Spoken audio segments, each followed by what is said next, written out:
And hello and welcome to this, the fifth video in the Magic the Judging series, where we teach you to be a better magic judge. Hello everybody. I'm sorry if I look awfully pixelated or blocky.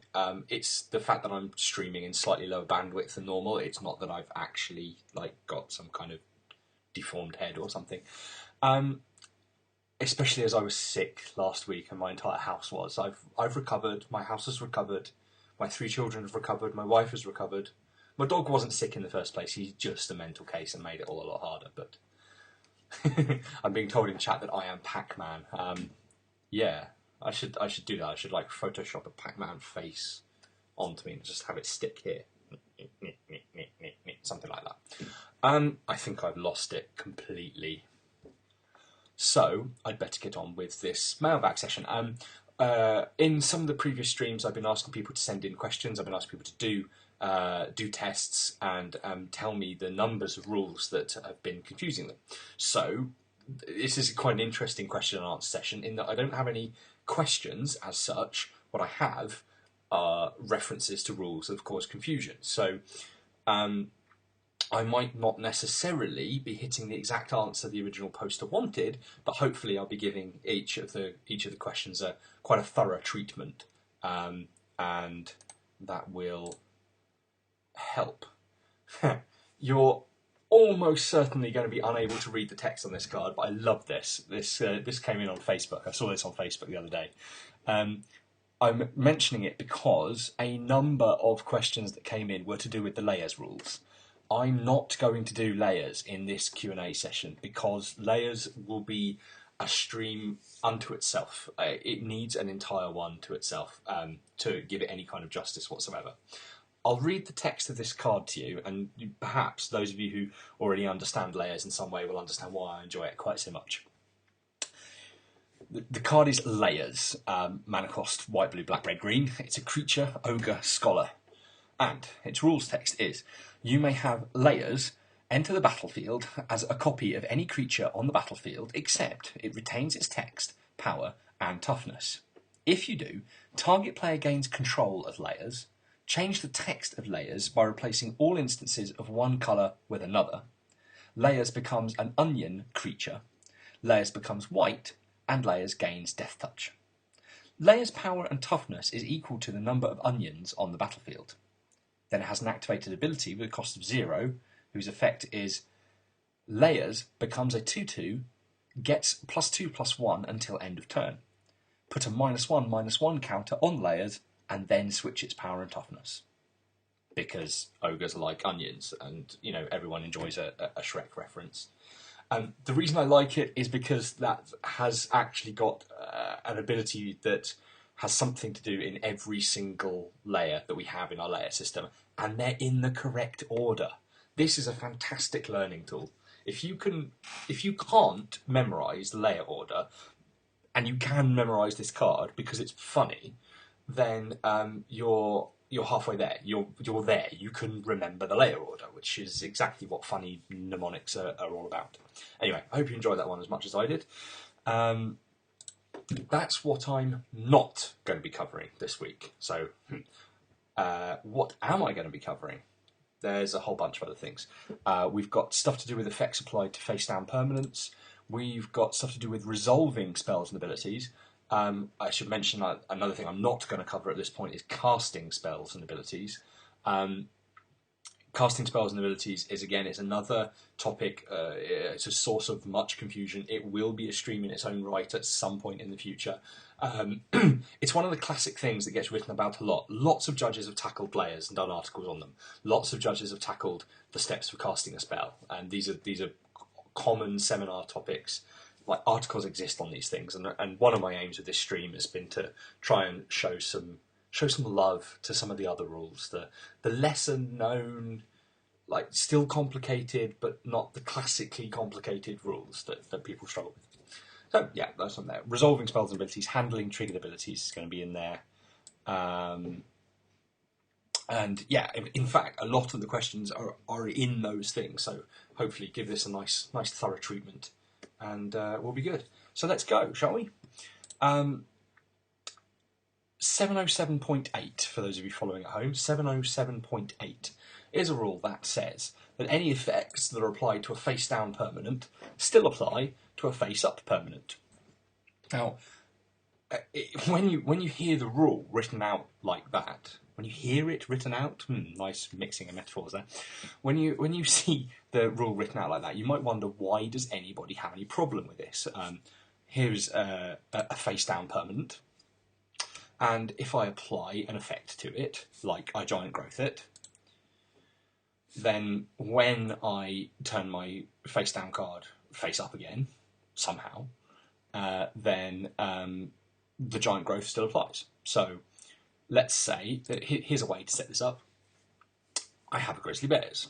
It's just a 2/2. Someone plays an Ixodron. All other non-token creatures in play get turned face down, and they're 2/2 creatures. I'll point out here that Ixodron has in its written text on the card, they are 2/2 creatures, as if it's part of Ixodron's effect. If you actually look at the oracle text of the card, then that's just reminder text, because the thing that makes a face-down creature a 2/2 is the rules of the game. They say that this face-down creature here is a 2/2. So Ixodron has turned my Grizzly Bears face down, and they're a 2/2. I giant growth them, so this is now a 5/5. And then I break it open, turn target face-down creature an opponent controls face up, so it gets broken open. It's going to be a 5/5 Grizzly Bears, because once it's turned back face up, it's a Grizzly Bears, but it's still got the giant growth effect applying to it. This isn't that tricky to grasp, especially when you imagine that face down is really, it's just a status a little bit like tapped. If I've got a tapped Grizzly Bears and I untap it, you wouldn't expect an effect to stop applying. So if I've got a face down card and I turn it face up, similarly, why would you expect that effect to not apply? But there's many more complicated ways that this will surface. And the most common way of getting face down permanents is with morph. And the most common effect that throws people is copy effects. So, for instance, if I was to play an Akroma Angel of Fury and I was to play it as a face-down 2/2 creature for my 3 mana, then what I have is a face-down Akroma Angel of Fury. There it is. There's my face-down 2/2 that's really Akroma underneath. And then I can play some wonderful copying kind of card like Cytoshape. I get to choose a non-legendary creature in play. Well, face-down cards are non-legendary, so that's great. No, sorry, I'm applying the non-legendary to the wrong part of the card. Read the card, Paul, read the card. Target creature becomes a copy of something. So I'm going to target my face-down creature that underneath is really an Akroma, but we don't really know that. It's just a face-down card at the moment. And that's going to become a copy of the non-legendary creature I chose. So I'm going to choose this as my non-legendary creature as an Exalted Angel. Now, the reason this is interesting is because what do you think I have now? I had a face-down Akroma. What do you think I have now? Well, I have a face-down Exalted Angel. And my face-down card is a 2/2. So the fact that the card is face-down doesn't stop the copy effect applying. Exactly the same as if I had a tapped Akroma, I would now have a tapped Exalted Angel. What makes this interesting is because this is face down and it's an Exalted Angel, when I turn it face up, I can turn it face up, see that it has a morph cost, which means I can actually play the morph ability and end up unmorphing my Exalted Angel. So I realise I misstepped when I spoke there, and I'm always chiding people on their incorrect terminology. I just said I could activate the morph ability, which is complete rubbish, because morph isn't an activated ability at any point. I should have said that I could pay the cost of 2 white to end the special action of having creature as a morph and allow it to turn face up. I consider myself chided. I will slap myself on the wrist, which hopefully you heard through my amazing microphone. Yeah, and that's it. So that was the question I got pointed to. Morph creatures and Cytoshape are probably... Damn you, Kim! Apparently, paying the morph cost is taking a special action, not ending one. You're probably right, which is why I'm saying damn you, but also why I'm bringing it up at all. Okay, terminology. It's a special action. There's a special action involved. It's important. Thank you, those in the chat that are confirming that Kim's right. This is why I do this live. You guys are amazing. I love the fact that you guys are here in the chat and I get to speak all this stuff and you get a little bit of help, hopefully, but I get help too because when I trip up, I get corrected and the end result is a recording of a video that's factually correct and actually useful. So thumbs up to you. I'm going to have to switch back to my camera to give you an actual thumbs up. There you are. That one's for Kim, that one's for Charlie or something. Let's go back to my face down creature. Oh, if you do still have trouble with anything along these lines, along the lines of what applies to face down things, just try and remember that face downness doesn't really, it's not really any different to tappedness. It comes with some rules baggage. Face down creatures are 2/2s, but being tapped also comes with some rules baggage. Tapped creatures can't block. Once you get past that, I don't think there's anything particularly special about this status. Is that right? Did I use the right word there? Is face down a status? Tell me in the chat. Okay, there's a question in the chat. Do power and toughness modifiers drop off when things stop being creatures? For example, if you giant growth a morphed Zoetic Cavern and then unmorph it and then activate it. Activate it? What does Zoetic Cavern do, activated? I'm pretty sure you end up with a kind of result where it still has a +3/+3 effect applied to it from the giant growth, but that doesn't actually do anything.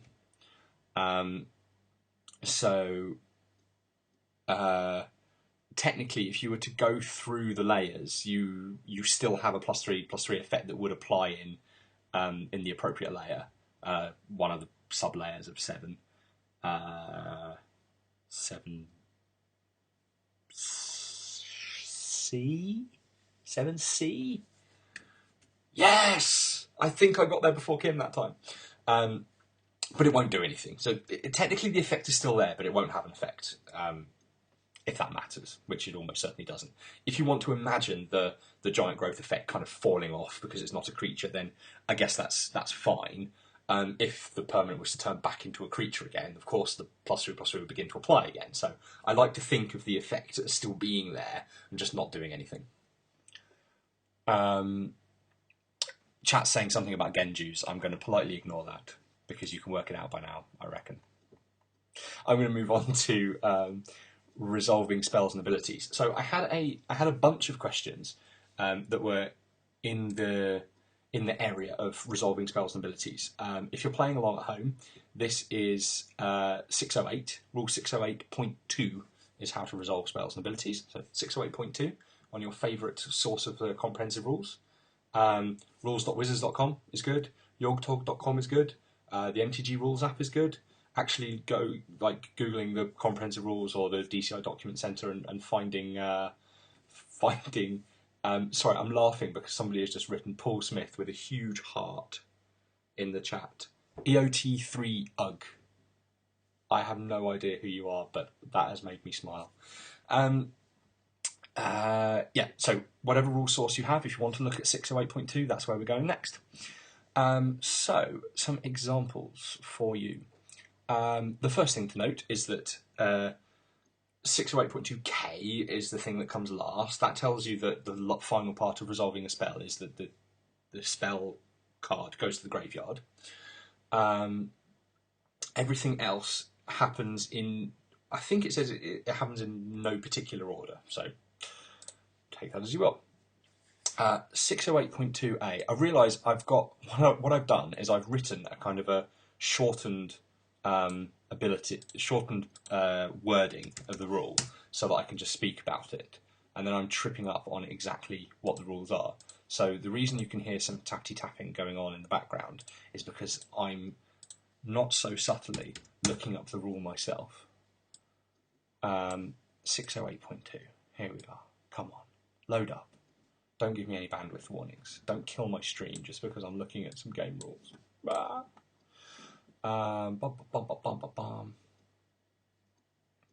Yes. Okay, so if a triggered ability has an intervening if clause, it checks whether the clause's condition is true. If it isn't, the ability is removed from the stack and does nothing. Otherwise, it continues to resolve. So, I'm pretty sure we've all heard of intervening ifs before. I've got up on the screen a particularly vile example of an intervening if.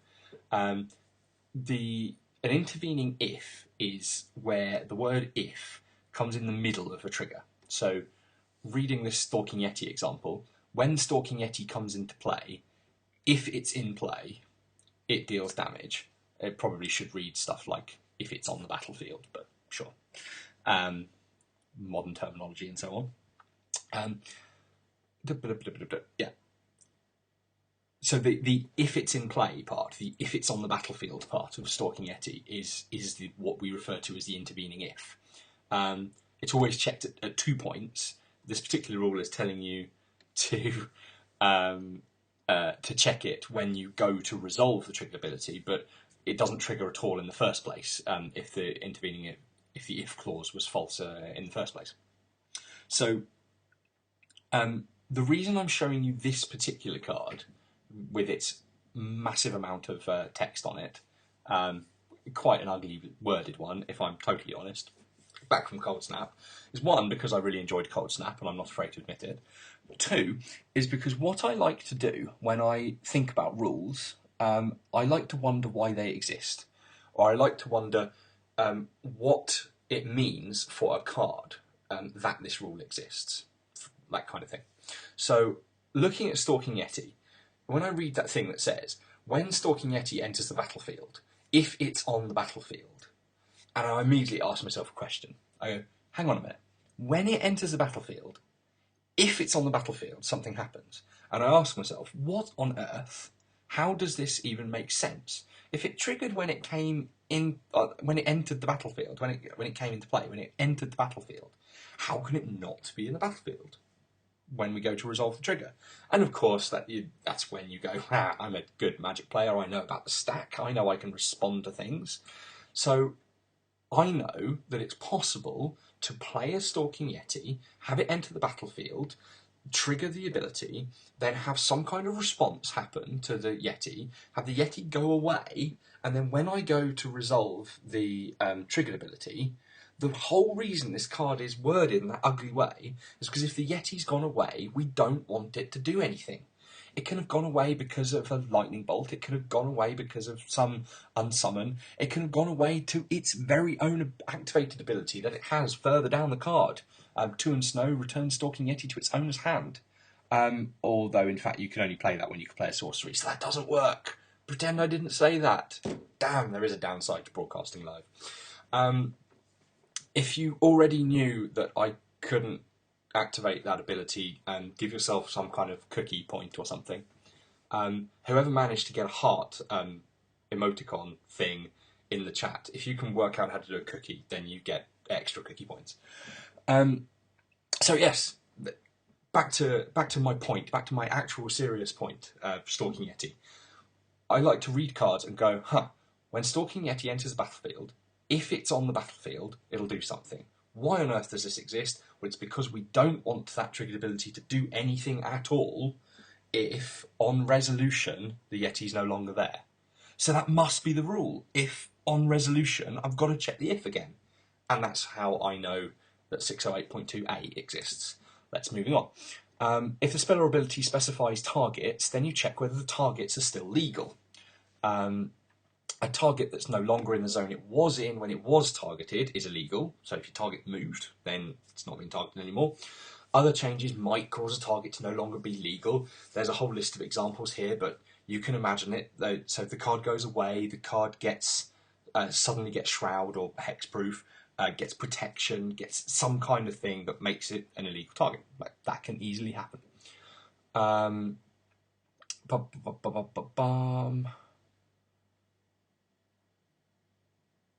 It's okay, the sound hasn't gone, I just got a bit of a frog in my throat. The spell or ability is only counted if all of its targets, for every instance of the word target, are now illegal.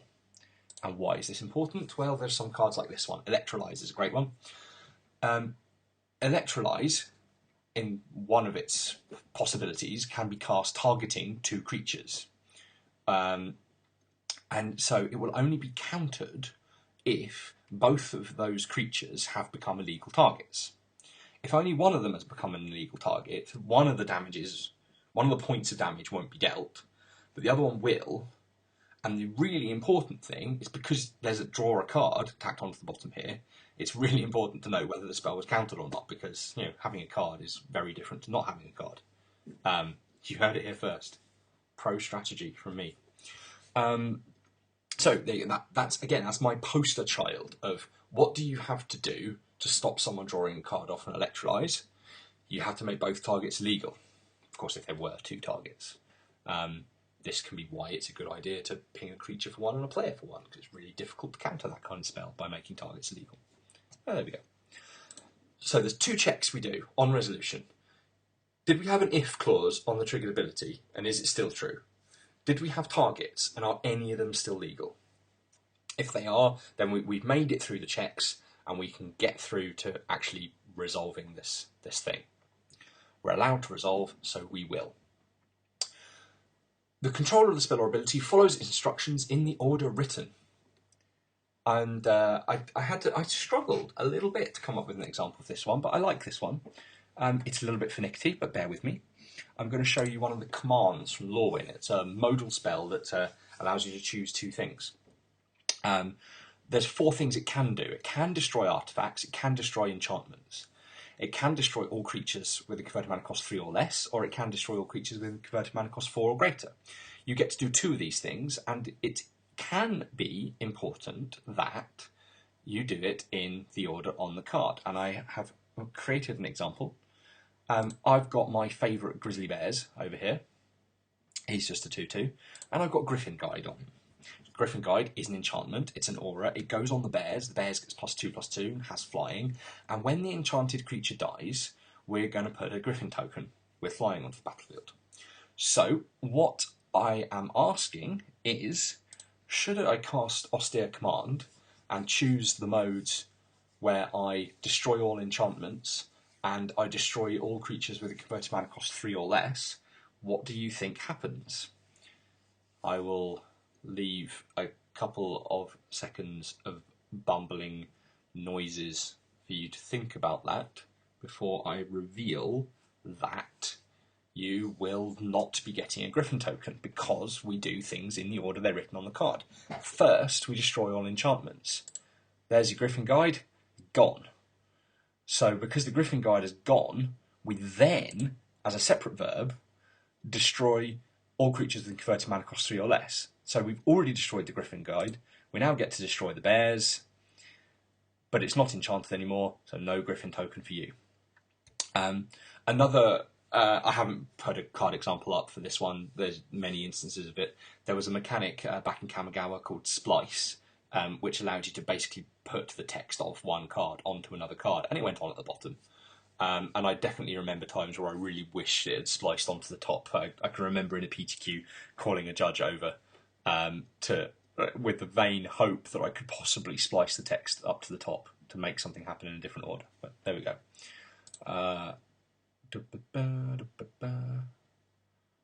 Yeah. Just checking the chat. There's lots of chat happening and everyone's fine. Cool. No random mistakes that time.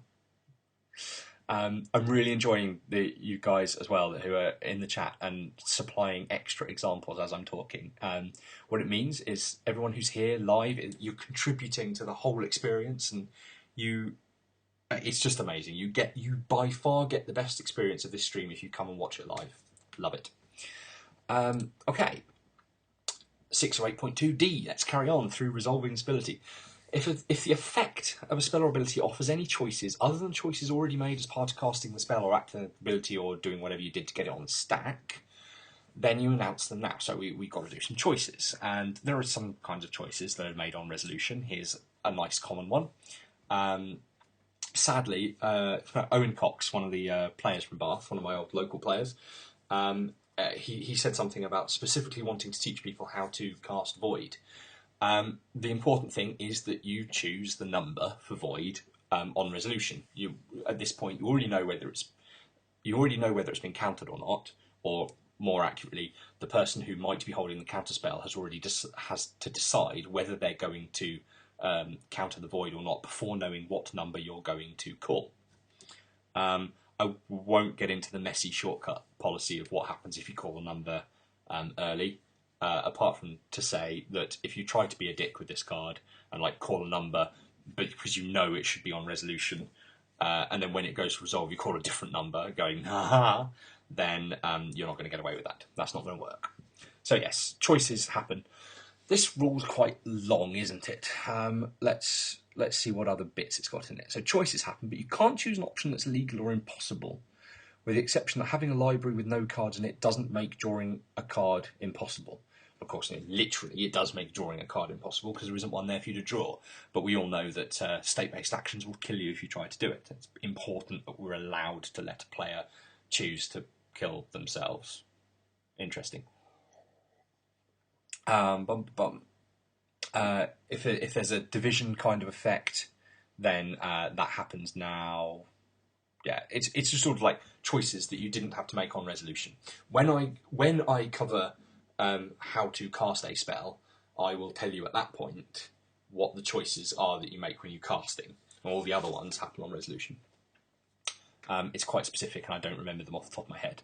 It's one of those things that's kind of become inbuilt. It's kind of inbuilt experience. I can look at a card and I know whether you're going to choose that on resolution or not, and I'm not quite sure how I know that. It's going to be interesting for me to visit that one. I got this card up as an example of not being able to make an impossible choice. It's not the best of examples because it's got this if the player does in the middle. Chain of Vapour returns a non-land permanent to its owner's hand. Then they can sacrifice land, and if they do, they may copy the spell and choose new targets for the copy. What you're not allowed to do in this instance is to choose to sacrifice land if you don't actually have a land to sacrifice, if you can't do it. So you can't get the best of both worlds here. You can't choose the sacrifice option and have the sacrifice fail and then still get to copy the Chain of Vapour. That was the best example I could get about the impossible choices. But it's that kind of thing. You can't choose to sacrifice a creature and then go, well, hey, I haven't got any creatures, so it's like I got away with no downside. If it's something like choose to sacrifice a creature or lose 5 life, and I don't have a creature, I have to lose the 5 life because I can't make the choice that's impossible. Which is a shame, really. Sometimes you'd like to get away with things like that. Okay, 608.2e. Some spells and abilities have multiple steps or actions, denoted by separate sentences or clauses, and involve multiple players. In these cases, the choices for the first action are made in that order, and the first action is processed simultaneously. Then the choices for the second action are made, and then that action happens, and so on. See Rule 101.4, or as I prefer to call it, Death Cloud. Death Cloud has each player lose X life. There's no choice involved but then you discard X cards, sacrifice X creatures, and sacrifice X lands. These are 3 separate things that involve choices. So technically, how this works is that everybody chooses which cards they're going to discard and then discards them. Then everybody chooses which creatures they're going to sacrifice and then sacrifices them. And then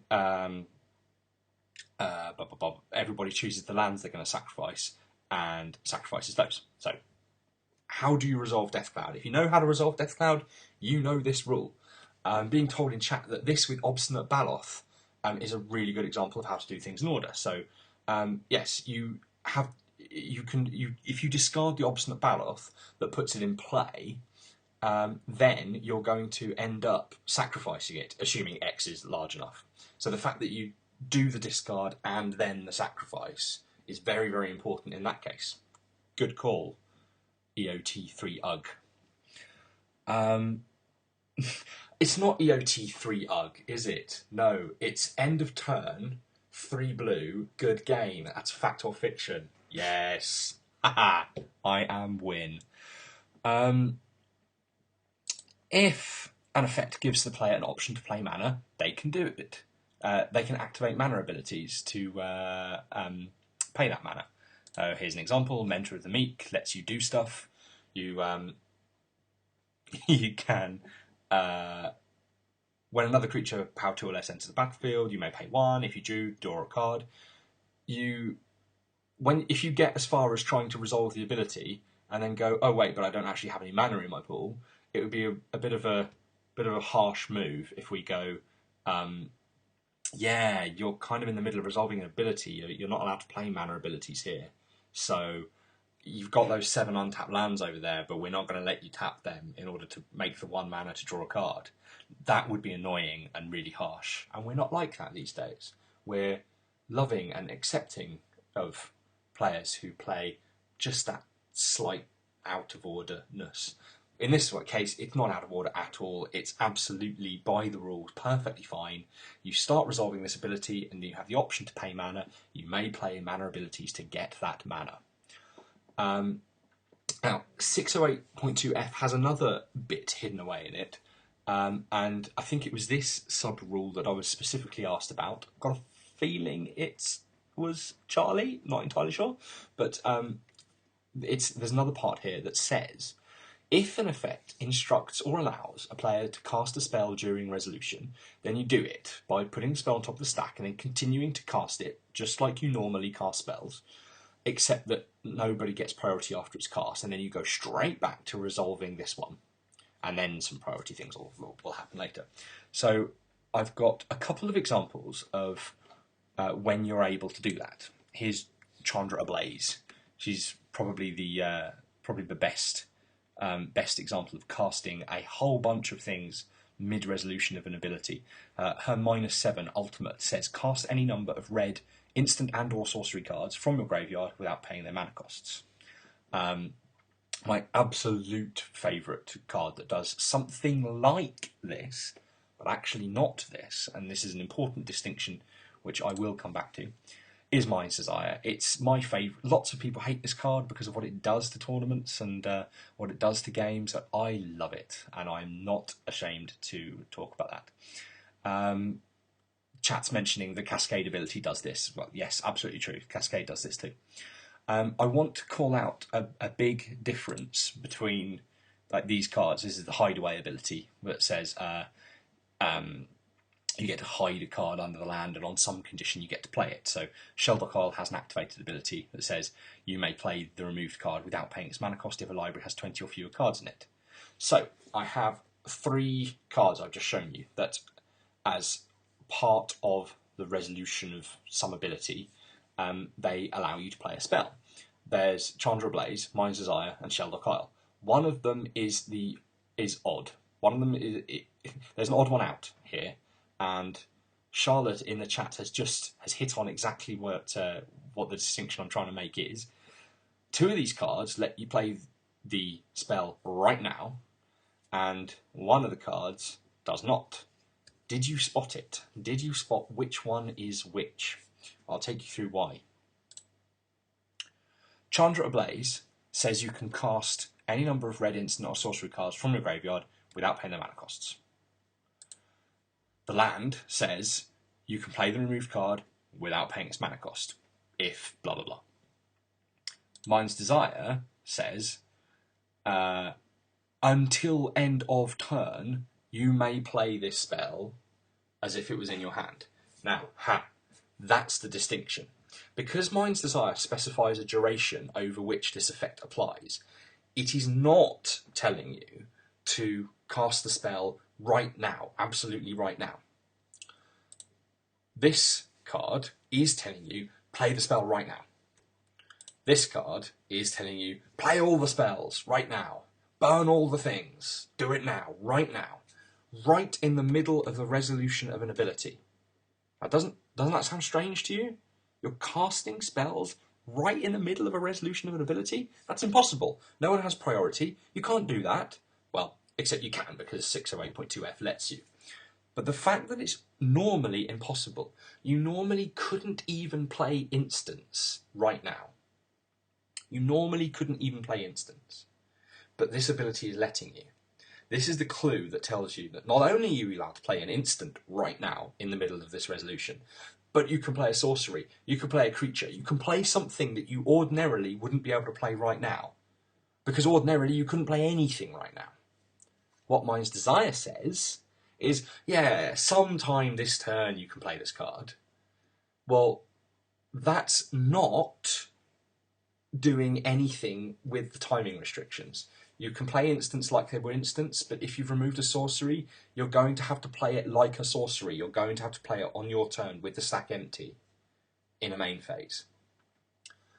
Do you see? I hope you see the distinction there. It's really subtle wording, but once you've got it in your head, it stands out it stands out for miles. Mind's Desire. Anytime this turn, I can play this spell. So nothing is telling me that this breaks the timing rules. So I'm not allowed to break the timing rules. So I've got to play sorceries at sorcery speed, to use a colloquial term. This ability is telling me to cast the spell absolutely right the goddamn now, and I couldn't even play an instant right now, so the ability must be overriding the timing rules. And there we go, it's in, done. Next, 608.2G. If an effect requires information from the game, the answer is determined only once, and that's when the effect is applied. So this is just telling you, if you want information about stuff, then you do it on resolution. Biorhythm's a great example. You cast Biorhythm. If someone in response kills a creature, then that creature isn't going to be there when you go to apply Biorhythm's effect. There's some stuff about last known information here. If you need information from a specific object and it's not there anymore, then you can kind of follow it and go, well, I'll use the last known information, I'll use what it last looked like. I haven't picked up an example for that one. Pandemonium. Pandemonium triggers and is going to deal damage equal to the power of the creature, but you've killed the creature in response. So Pandemonium goes to resolve and goes, I need to do you a certain amount of damage, but oh crap, I don't know how much damage that is because the creature's not there anymore. Oh well, I'll think about it, and last time I saw the creature, it was a 4-power guy, so I guess I'll do you 4. It happens that way. Nice little trick with that one, with the Pandemonium example. Of course, if you kill something by giving it -X, where X is large enough to shrink its power down to 0, then not Biorhythm, I'm looking at Biorhythm, I'm talking about Pandemonium. Pandemonium is going to go, what was this creature like the last time I saw it in play? And it's going to go, it was tiny, because I was just about to kill it through state-based actions. It's almost like every week I mention something to do with state-based actions, so I can remind people that episode 1 of this very Judgecast was about state-based actions, and that if you didn't see it, you probably should. Couple more steps to resolve this thing, and we're nearly done. 608.2H. If an effect refers to certain characteristics, it checks only for the value of the specified characteristics and doesn't care about other ones. Virtue's Ruin kills all white creatures, destroys them all dead. It doesn't matter if a creature is both white and another colour. If you answer yes to the "Am I white?" question, you're getting destroyed. This kind of works the opposite way round for Mass Calcify. This destroys all non-white creatures, so it asks the question, are you white? And if the answer is no, then you're going to get destroyed. So if you're a black-white creature, are you white? Yes. Are you non-white? No. Got it? Cool. Awesome. It sounds more complicated than it actually is. Quite intuitive. I got phoned up by one of my local players, my old local players. In fact, he's not even an old local player anymore. He used to be a local player at Bath. It's Sean Bolton. He's moved to London since, and I got called up by him because he was playing Magic today, and it was exactly about this rule, 608.2I. If an ability's effect refers to a specific but untargeted object that has previously been referred to by that ability's cost or trigger, it still affects that object, even if the object has changed characteristics. That is a very long-winded way of saying that if I tap all creatures target players controls, and then the next bit of my effect, I say that those creatures don't untap during that player's next untap step, it doesn't actually matter if they're still creatures. If someone animates a treetop village and I get it tapped with sleep, even though when it goes to the untap step, it's not going to be a village anymore. It's not going to be a 3/3 green ape creature anymore. It's just going to be an unanimated treetop village land. It still remains tapped to sleep. Even though it says those creatures, and it's no longer a creature, this is just nice English phrasing, and it matters not. Moving on, part J. If an instant spell, sorcery spell, or an ability that can legally resolve leaves the stack once it starts to resolve, it will continue to resolve fully. Here's a good example, Time Spiral. It's a fantastic card, so I'm told. I've never actually got the chance to play it in a tournament, but I'm looking forward to the opportunity. The first thing it does, as part of its resolution, is it removes itself from the game. That doesn't stop you going ahead and resolving the rest of the card. It would be a pretty broken card otherwise, wouldn't it? It would be quite terrible. First thing it does is stops itself resolving. That would be awful. In contrast, Venser, Shaper Savant, can return a spell that's on the stack back to its owner's hand. Now, this didn't begin to resolve, so it won't resolve. It's been removed from the stack by being put back in its owner's hand. So, whilst it's not countered in the sense of countering spells, putting them in the graveyard, versus uncounterable spells, like from Last Troll, for instance, it's not countered, but it's not going to resolve either. Time Spiral exiles itself mid-resolution, so that's fine. It's going to continue to resolve. It would be ridiculous for it to work any other way. And as the final part of an instant or sorcery spell's resolution, the spell is put into the owner's graveyard.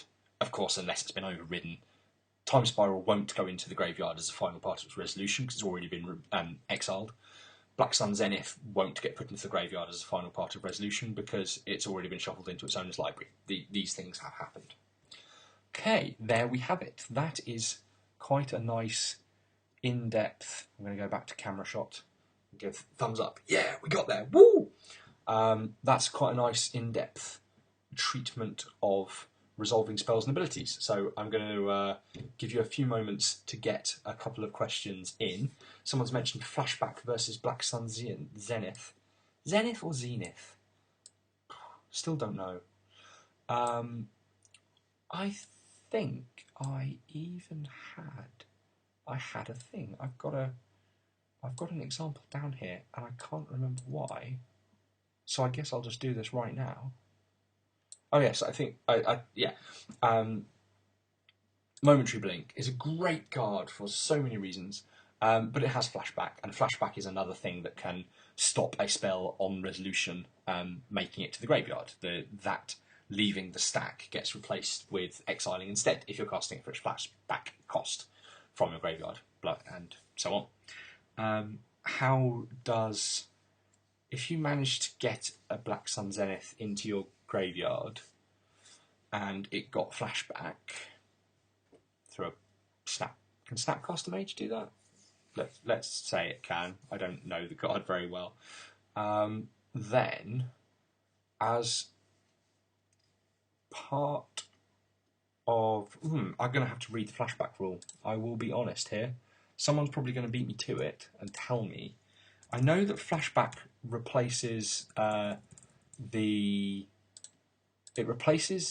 spell leaving the stack with being exiled instead. So I'm going to guess that when you go to shuffle it, flashback steps in at that point and goes, hey, no. I can't remember if flashback is more specific than that.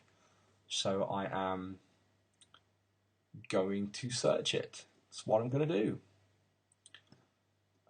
Where are you? Flashback. Flashback. Exile this card instead of putting it anywhere else, any time it would leave the stack.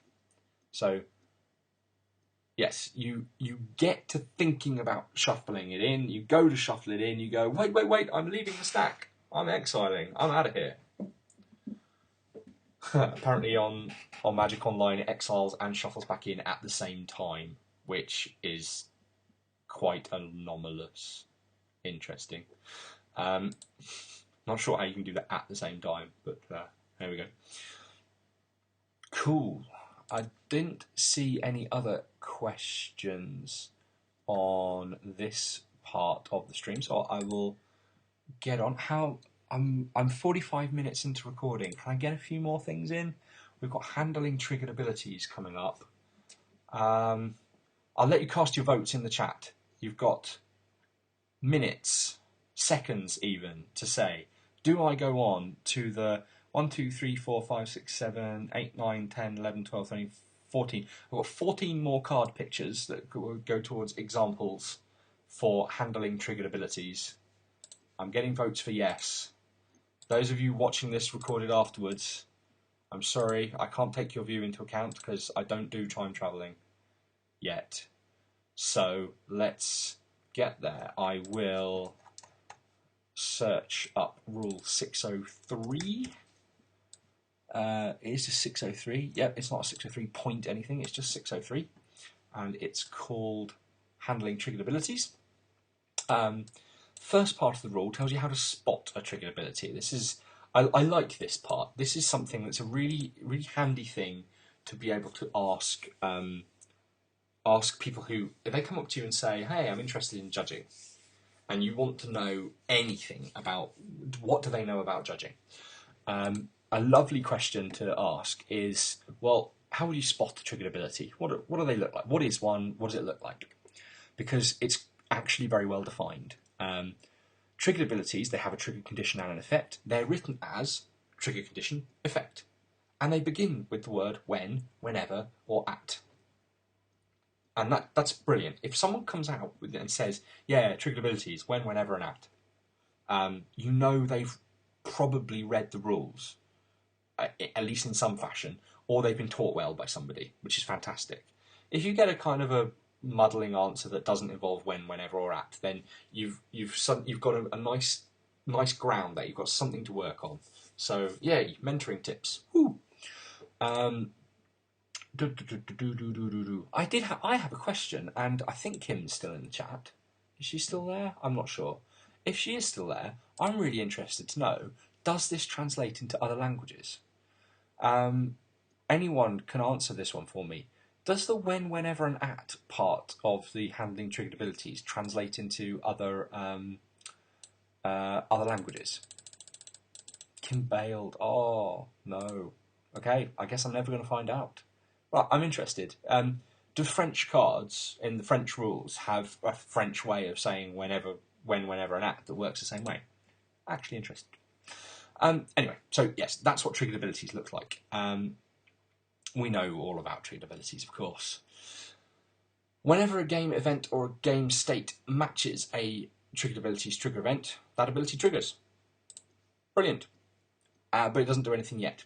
So I mentioned this when I was talking about state-based actions. I've had Black Sun Zenith up for too long. It's annoying me. Don't want go away, Zenith, and your unpronounceable name. I mentioned a lot in my state-based actions episode 1 of this stream. Go check it out.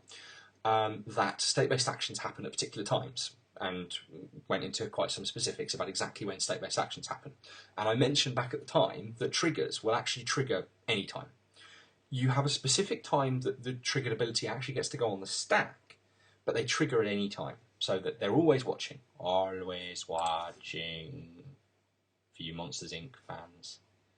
That's it. I'm not photoshopping Pac-Man on anymore. I'm with Roz. Always watching. I think I'm losing it. I think I'm actually losing it.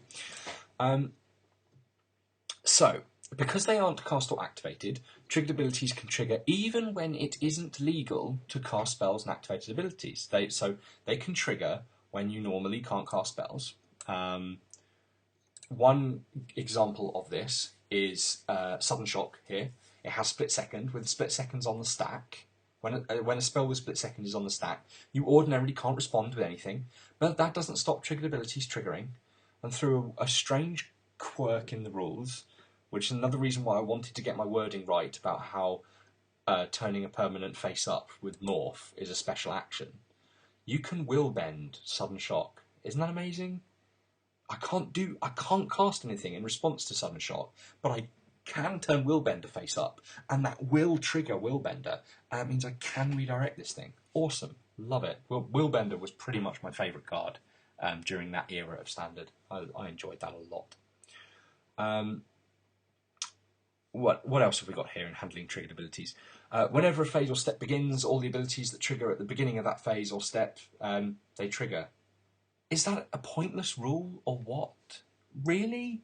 We need telling that? I'm going to paste this into the chat just to say, what on earth? Look at that rule. When a phase or step begins, all the abilities that trigger at the beginning of that phase or step, they trigger. It's almost like it says, if you read the card, then the card does what the card says. Anyway, an ability triggers only once each time its trigger event occurs, but it can trigger repeatedly if one event contains multiple occurrences. So, Armageddon causes one event, which is destroy all lands, but if it's destroying lots of lands, that can cause this to trigger a lot of times. Aki Raider, love that art. Fantastic little goblin. Whenever a land is put into a graveyard from play, Aki Raider gets +1/+0. Means whilst Armageddon is destroying all lands as a single event, it's the resolution of a single ability with just 3 words of rule text. It can cause multiple triggers. Loads and loads of triggers can happen just from one event. That's perfectly fine. That happens. Have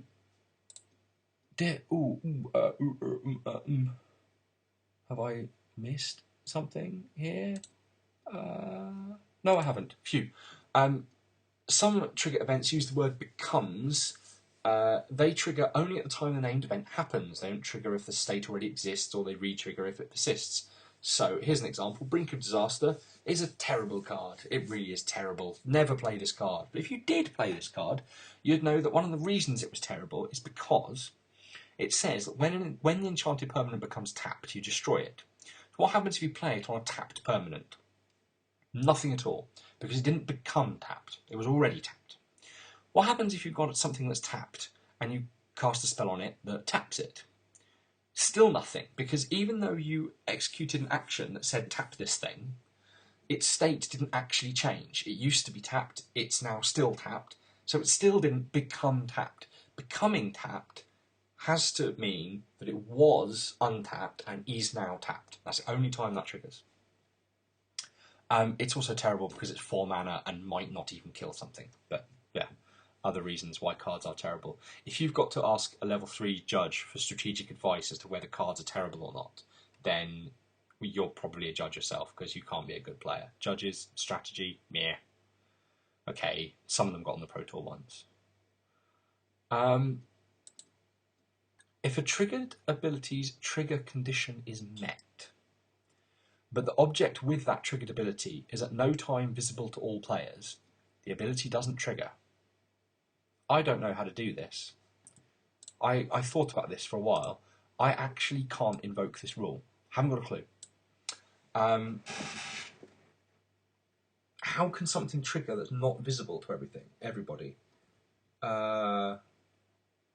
I suppose if something's got a triggered ability but it's face down. Here it comes. It's coming into the chat. If a triggered ability's trigger condition is met, but it's at no time visible to all players, the ability doesn't trigger. I'm going to go with the idea that you can have a triggered ability on a morph card, and whilst it's face down, even though it's in play and it would ordinarily trigger, then well, it doesn't. That's the best I can come to. But I don't feel like the face down card even has the triggered ability, so surely it has the characteristics of not having that ability. Interesting. I'm not sure. Keep telling me about it in the chat. I'll come back to it in a moment. An ability triggers only if the trigger event actually occurs. If it's prevented or replaced, then it won't trigger. Underworld Dreams is an enchantment that triggers when an opponent draws a card. It deals damage to them. So how dare you have a card? Have this damage. Ping kind of noise. Dredge is a ridiculous mechanic for lots of reasons, but one of the things it does is it replaces draws. Your draw turns into something else. So, if your opponent has Underworld Dreams out when you play Dredge, when instead of drawing a card, you mill 6 cards into your graveyard, you didn't draw a card, you were going to, but you didn't. So, this doesn't trigger. Underworld Dreams does nothing.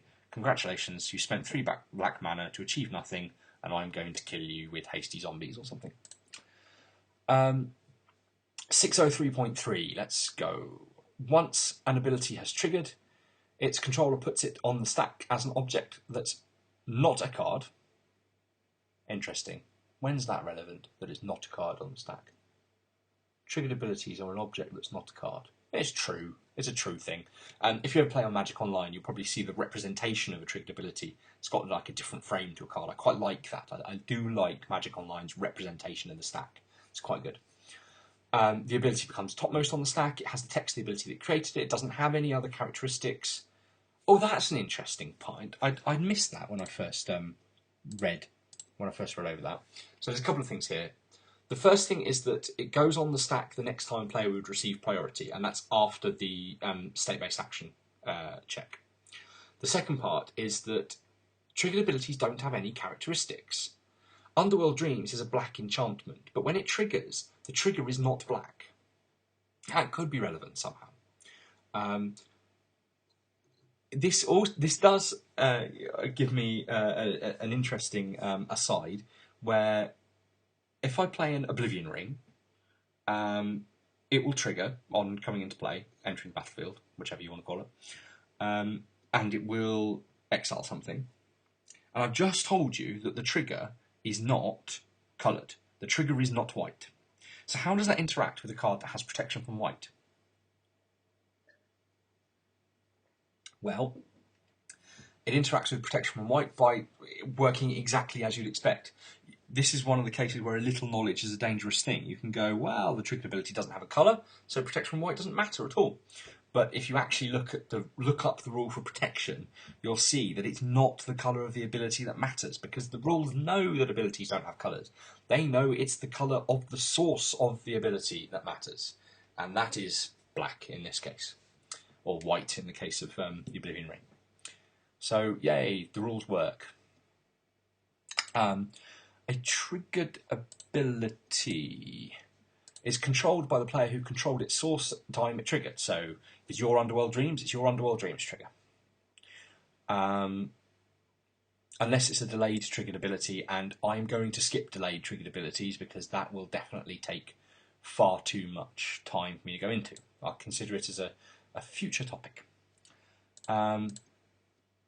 This one's important. 603.3b tells you that if multiple abilities have triggered since the last time a player received priority, then each player, in active player, non-active player order, AppNap, as I called it earlier in the stream, puts triggered abilities they control on the stack in any order they choose. So if it's my turn, I put all my stuff on the stack, then you put all your stuff on the stack, then you resolve all your stuff, then I resolve all my stuff.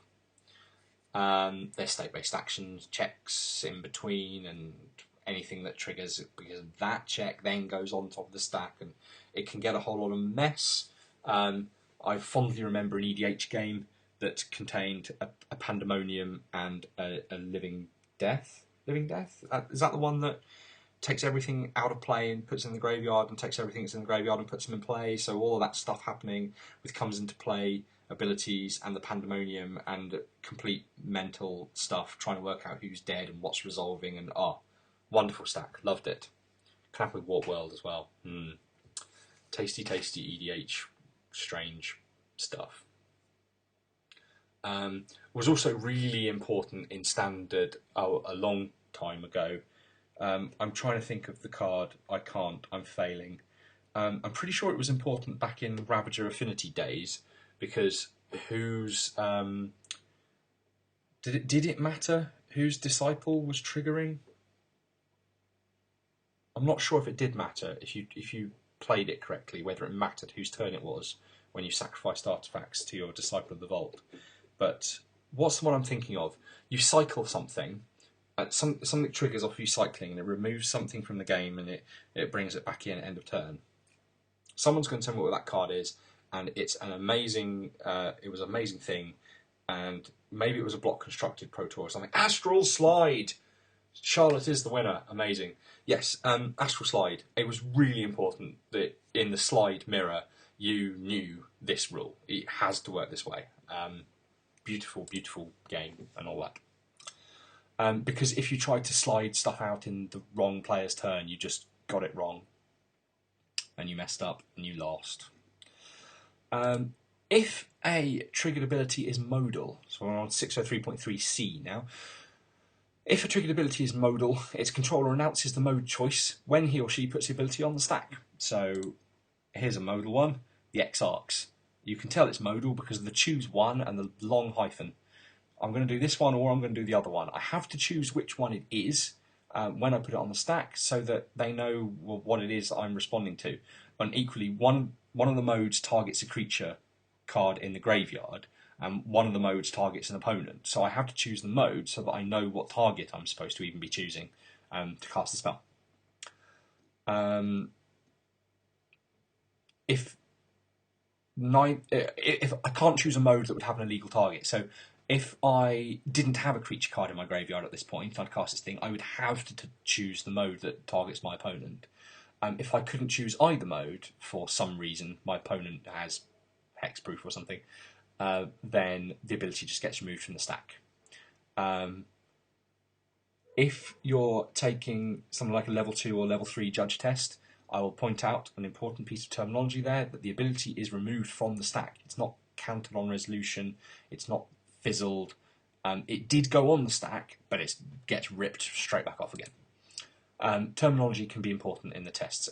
Certainly when I took them, they may have changed since, but you can't go wrong actually learning how this stuff really is worded.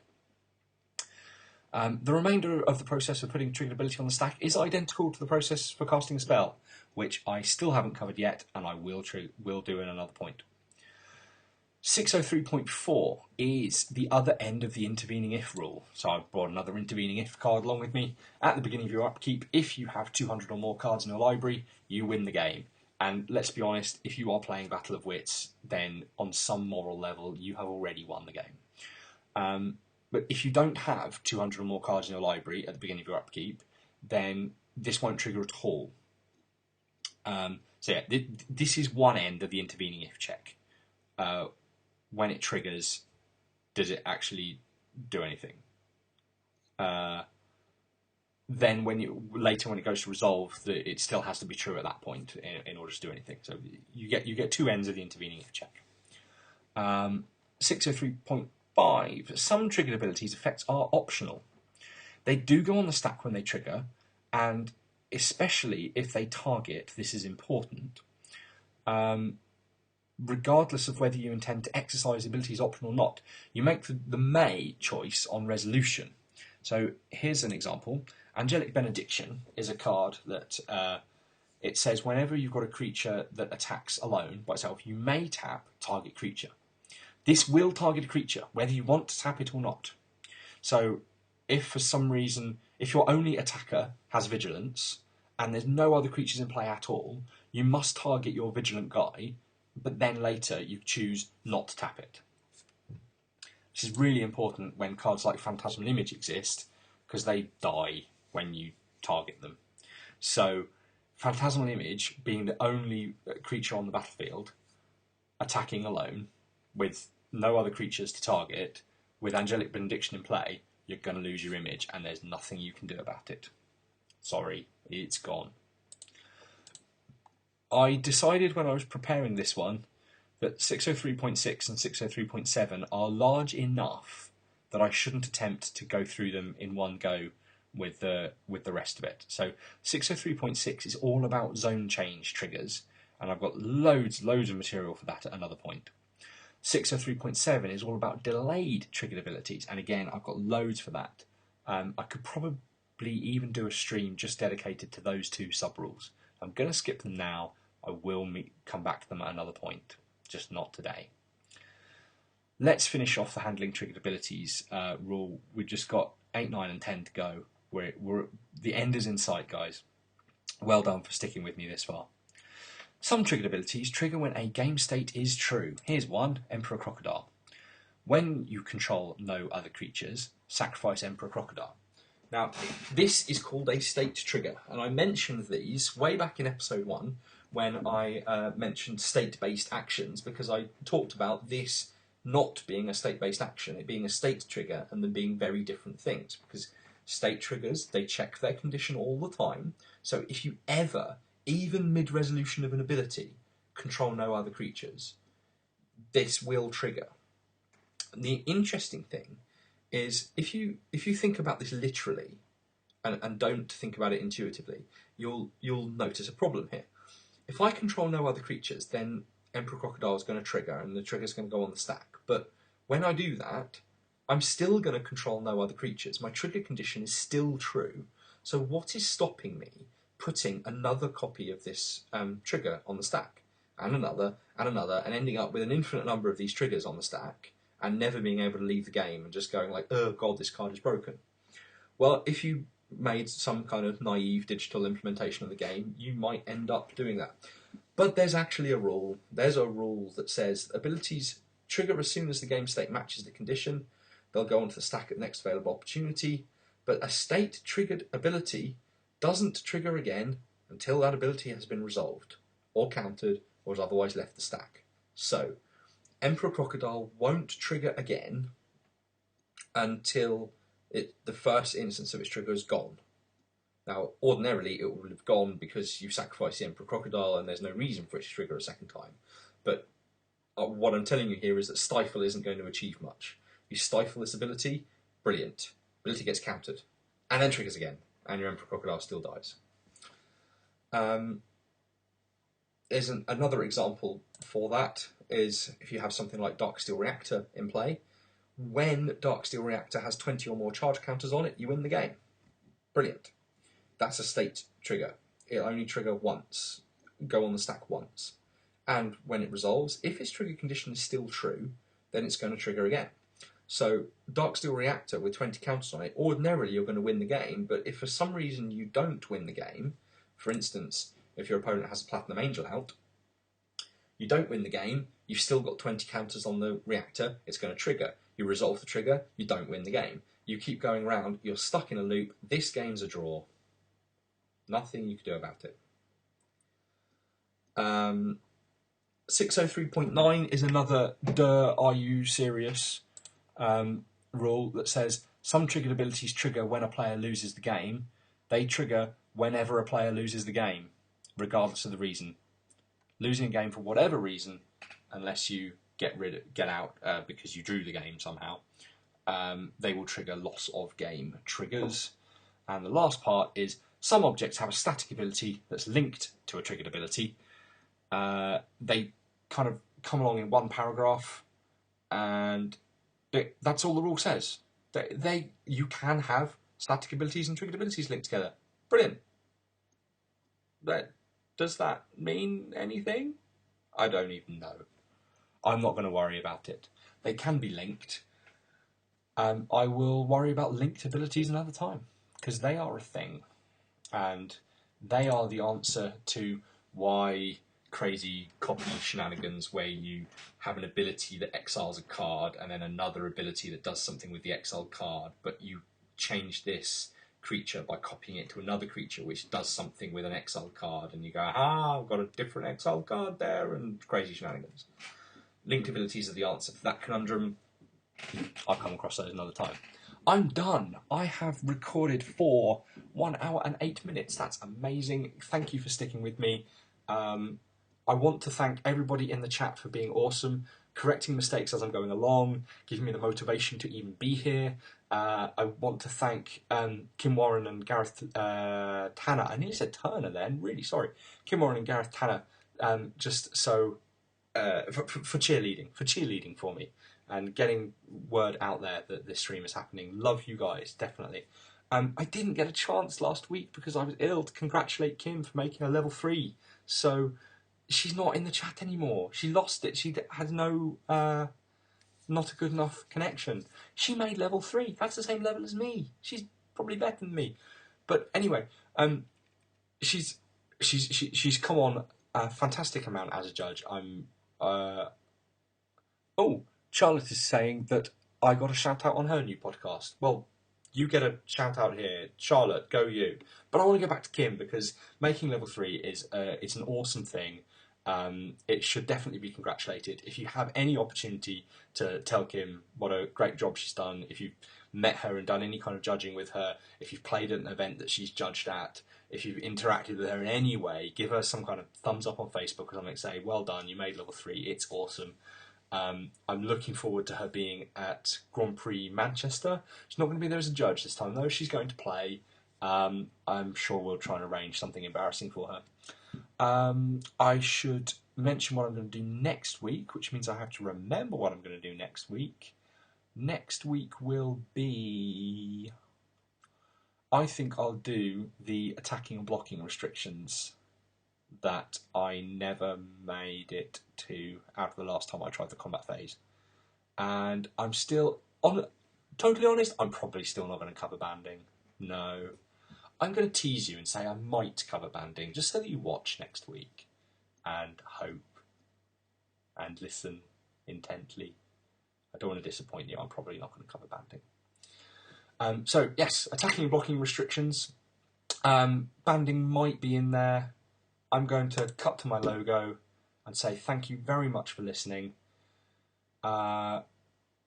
Please, please, please, please, please leave me feedback if you're enjoying these videos, or if you're not enjoying these videos. If you want me to cover something, if you don't want me to cover something, that'd be a bit weird, you just wouldn't watch it. I've really enjoyed making this stream. Thank you very much. Come back next week. Love you all. Bye bye.